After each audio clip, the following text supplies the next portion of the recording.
We're all ignorant in some capacity. We all have blind spots. As the saying goes, if you've ever heard it, you don't know what you don't know.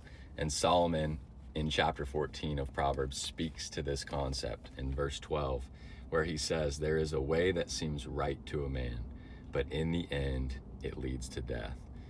There are instances where we may think that we know things. Rather, it's the way that life works, the ways of God, and all the while we're just off base. My oldest daughter, I'll give you an example. She's almost 7 now, and she's stubborn and she's opinionated. I don't know where she gets it from. Probably her mom. But she is wired in such a way that she will fully believe that she's correct about something when she's fully not.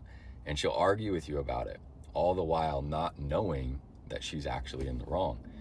And when it comes to the ways of God, I believe we often do the same without even realizing it. I think that's why David says what David does in Psalms chapter 19, verse 12. He says, "Who can discern his errors? Forgive my hidden faults."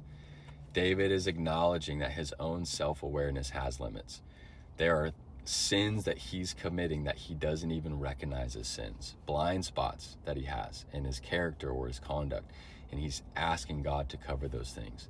He then goes on in verse 13, he says, "Keep your servant also from willful sins. May they not rule over me.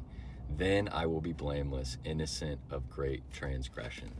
So David makes a distinction here between two different categories. The one being hidden faults, things he's unaware of. And then the other thing being willful sins, things that he is choosing consciously. He's asking for forgiveness for both. That posture requires humility. The humility to go before God and say, "God, there are things that I don't know. There are things ways that I am falling short that I can't even identify. Can you forgive me?" David understood that he couldn't fully trust his own self-assessment, so he brought the unknown before God.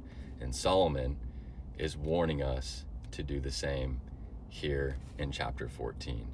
There are ways that we may fully be convinced we are correct in, ways of thinking, ways of conduct, all the while not knowing that we are completely off base. A Proverbs a day, day 13, chapter 14. I'll see you on the next one.